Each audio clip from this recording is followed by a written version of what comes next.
Greetings and salutations, Driver Driver here. Today I want to talk about the APR Throttle Booster. Now I'm guessing you already know what that is if you've clicked on this video. You're just curious if it's worth it or not. For those that don't know what it is, the APR Throttle Booster alters your factory ride-by-wire pedal feel. What exactly does that mean? Okay, I'll do my best to explain this. Just please keep in mind that I'm no engineering explained. Okay, let's start with older vehicles. Older vehicles, you'd step on the acceleration pedal and through a series of cables and pulleys, it would open the throttle. Now, some aftermarket manufacturers would create different size pulleys, so it would change the ratio of the throttle opening based on your pedal feel. Modern cars, now they're all electronic, so when you step on the acceleration pedal, it just sends a signal to the computer, open the throttle to whatever the manufacturer set it to.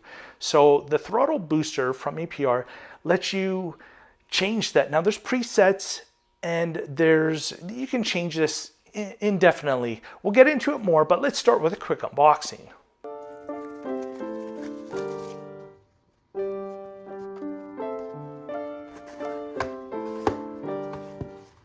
It comes nicely packaged with everything you need inside. A quick start guide,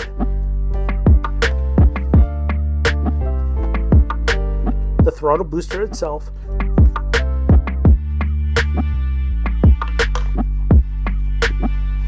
the wireless remote, 3 batteries for the remote,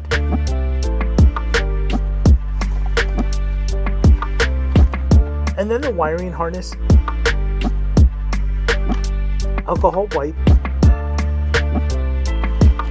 and finally some zip ties and Velcro pads for the remote.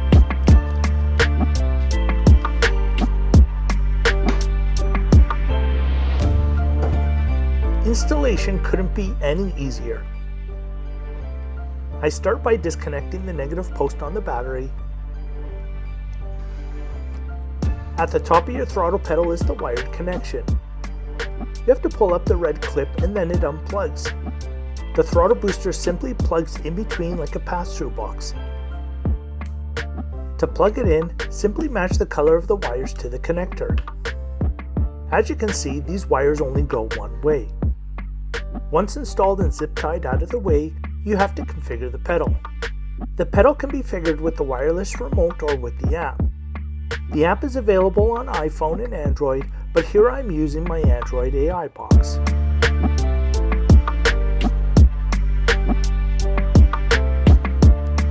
There are 5 presets ranging from economy to extreme. Preset 1 is economy and it alters the pedal ratio to 80% of stock. Preset 2 is called stock, which is 100%. Preset 3 is drive at 150%. Preset 4 is sport at 175%. And preset 5 is extreme with a ratio of 200%. Then there are 3 customizable presets which I haven't played with yet. You can also modify each of the existing presets if you would like. While you are driving, as you switch between the preset modes, you can totally feel the difference. I've been using the throttle booster for the last 10 months through all the seasons. It's been awesome and I think it might be my favorite mod to date. Don't get me wrong, I love the APR Stage 1 tune and it adds a noticeable amount of horsepower, but whether stock or tuned, the throttle booster enhances power delivery.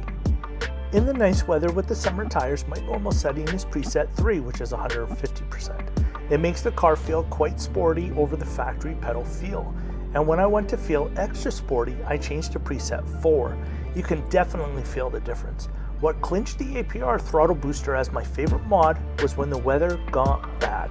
We got a ton of snow and very icy roads this past winter, but between my snow tires and switching to preset 1 of 80% on the throttle booster, it improved the drivability of the car.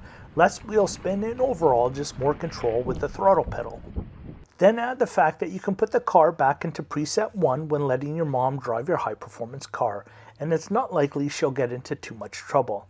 My apologies to the race car moms. For the extra control you get over your car, it's an easy recommendation.